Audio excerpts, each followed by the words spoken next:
Hey guys, I just wanted to come on here real quick because I'm about to go run, about to go work out, but I needed to come on here. I haven't recorded the last few days because I don't know what happened to my little stand that I would put my phone on, my ring. It just like disappeared. So anyways, Erik. Okay. I have been faithfully supporting Erik. I have his back. I'm team Erik, Erik, get away from Virginia. She's crazy. All that fun stuff, right? But last night, mind you, I didn't start watching the show until like an hour in. I actually forgot it was on, and that's been happening a lot lately, only because I'm over it. Aren't you over it? Because I know I am. So when I turned it on, Erik and them were on the screen or whatever, and homeboy was in there begging. Why is he acting so thirsty? He's acting like as if, he has nothing to offer. Like he can't get anyone else. I mean, maybe you were so busy before, you didn't really get out much. You didn't meet any females. But sir, you're on a show. You're married to a non-marital minded, immature alcoholic, right? There are so many females out there that would be compatible who actually are normal, marital minded, mature, not alcoholics, who would be willing to take you off of her hands. Like, seriously? Like, I mean, of course he's not thinking about that because he's in it. He's in a marriage. He doesn't want another divorce. In my mind, that's what I'm thinking. And he wants to stick with anyone who is willing to be okay with him being away so much. So why chance it with someone else who says they're okay with it, but then later on they're not? And he's experienced that before. Okay, I get it. But being desperate? No. I would rather be alone than to be sitting there begging this little girl to be with me. And she's all nonchalant. She's really not even paying him attention. He even shedded a tear. I was shocked and appalled, and honestly, I was embarrassed for him because it's awful. I can see if this female, and not even, but if I wouldn't be so like shocked if the female had like everything going for herself and, positive vibes, and you guys were on the same page and you believe the same things. But then again, you wouldn't even have to beg her because she would see like-mindedness in you as well, right? So, oh my God. I am just nauseated. I'm nauseated about how Erik handled this, how he made himself look, how he sat there and he's begging Virginia of all people, is having someone beg her to stay with them. That I do not get. I mean, I've never imagined seeing that in 100 years. There were so many people saying, oh my gosh, she must have put it on him. I don't even think it's that, man. I don't even think it's that. I think it's just him being desperate, him feeling like he's old, which he's not, him feeling like he's a pilot and he's not home, and whoever is willing to deal with that, he'll keep them.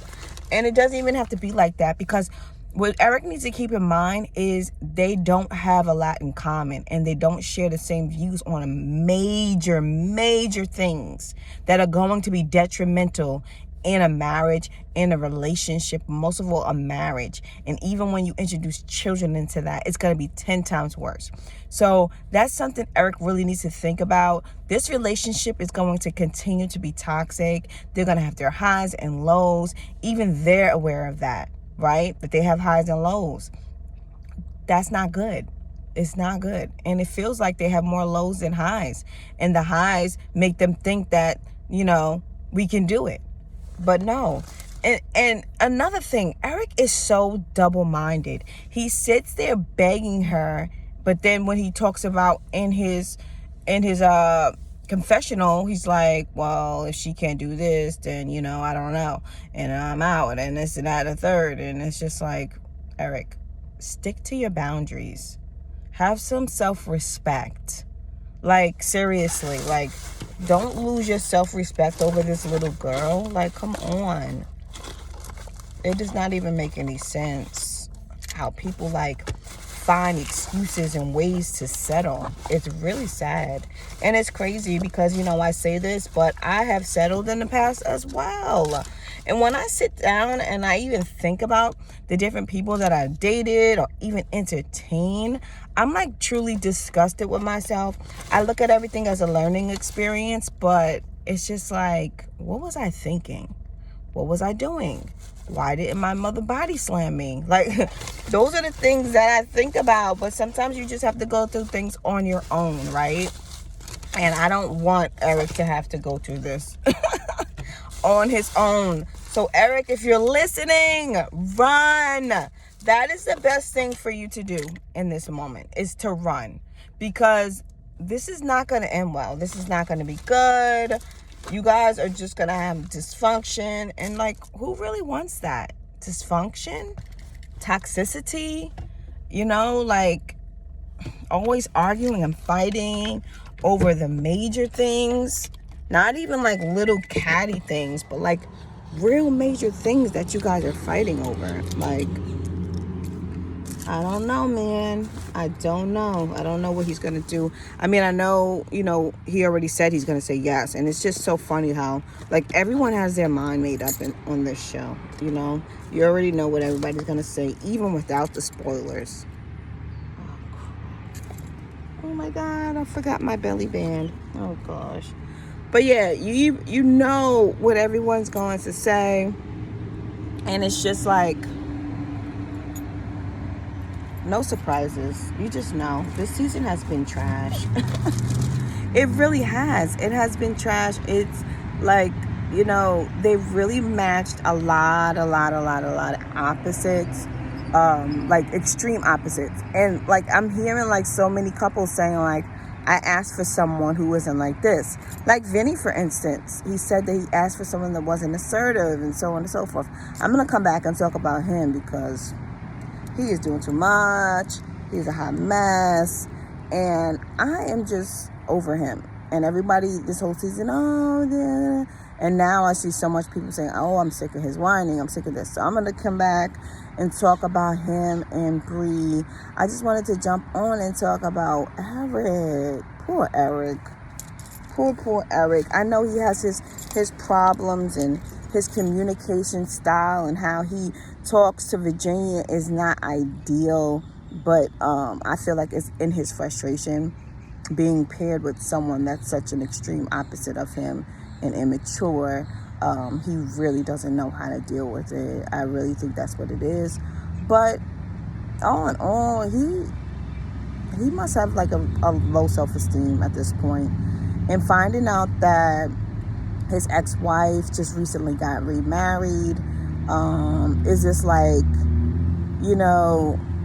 is this like him trying to like catch up and feel like he found someone and is being loved and, like it's a competition or something like that? Because honestly, he's probably not over her. She is drop dead gorgeous, and I don't know what she did. I think I heard people saying like that she cheated or whatnot, and I can actually see that happening if she was with him for the wrong reasons, and they spent a lot of time apart, and she was getting all this attention, and she felt short. I can see that happening. So now her husband, he kind of looks like Erik. Like, it's similar. Like, Erik is not like this drop dead handsome man. He's not ugly. He looks okay. He's decent. He's doable. And that's the same thing for her new husband. Like, he's just like, regular. And then she's just drop dead gorgeous. So it just makes me think, she has a type, right? But is she going to be faithful? So Erik may be looking at that situation, and he may be trying to compare and catch up and be accomplished. And, the next thing that usually happens is people have kids. He might go crazy if she ends up having a kid and he's still in a relationship with Virginia, who's immature and doesn't want to have kids. So all of those things are really something to keep in mind. And like, definitely it does happen if you're not completely healed from your past. And 3 years is nothing. After a marriage, you have to think about like death, loss. Like when you lose someone, it's a healing process. There's different stages.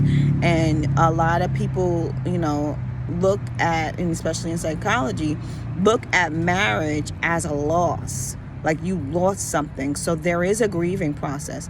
Maybe he hasn't fully finished his grieving process. Maybe he hasn't even began it and just, didn't really deal with certain things. And it just appears that way for him, that this may be him just trying to catch up, just trying to not be alone, because he did mention his worst fear is, being alone, not having someone.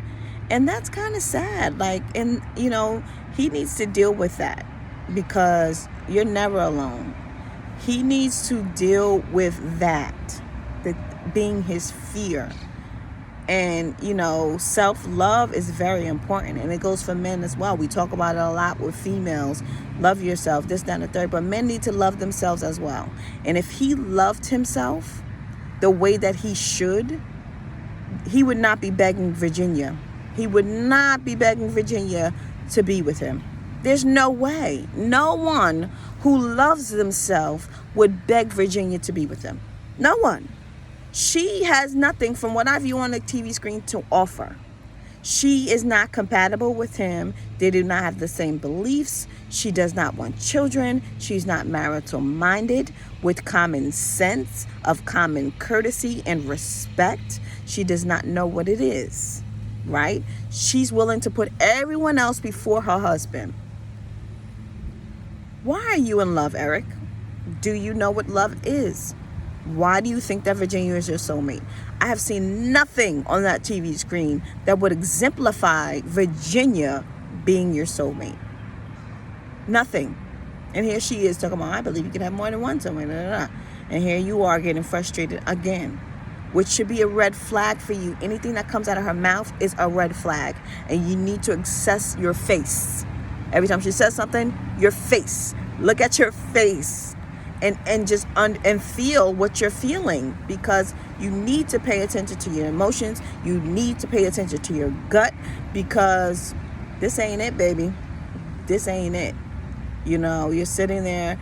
He's sitting there pouring his heart out to this girl, and no emotion. She's just sitting there. And he shouldn't have been doing that. He really shouldn't have. The begging, I can't get with it. I really can't. I can't get with the begging. I would never beg anyone to be with me. They're going to have to want me. Yeah. Because you're begging them, and then you end up in a relationship and they don't really want to be there. And it's just prolonging the inevitable, basically. And that's what you guys are doing. You're prolonging something that is ultimately going to happen. This marriage is not going to last. Excuse me. This marriage is not going to last. It really isn't. So yeah, I was very shocked that Erik said that he's never loved someone this fast, and so on and so forth. So it really leads me to believe that there is a psychological aspect and deeply rooted things that are not healed, because there's no reason that he should have fell in love this fast. Who's the narcissist in this relationship? Because normally that's what happens in a narcissistic relationship. You fall in love really fast and deeply, and then it's hard to get out of, and you enjoy the highs and lows. Who do you guys think is the narcissist in this relationship? I know a lot of people have different views on these two people, but I can't figure it out. I mean, I thought Erik had it all together and stuff. I gotta really look into this, because something's not right. It's not. There's no reason he should be begging her. There's no reason he should feel like he's just madly in love with her. Because what are you in love with? You guys fight all the time. You don't share the same values, beliefs. She doesn't want to have children. She doesn't even want to move into your place. Like, what are you falling in love with? Sex? Because that's what I think it is. It's lust, it's infatuation, and he's, misinterpreting it for love, and it's not love. All right, guys, I got to go. I got to do this workout. I got a training today and tomorrow, so I need to hurry up and get home so that I can get on Zoom or whatever, what have you, for this training. That's going to be all day. Pray for me. All right, guys, what do you think? Tell me what you think. Like this video. Subscribe if you're not subscribed. Comment. Let me know what you think. Share this video on your social media. Comment below. Let me know what you think. Do you think that Erik was just opening up his heart? Or do you think that he was just being extremely desperate and you are also embarrassed for him? All right, guys. Talk to you soon. Bye.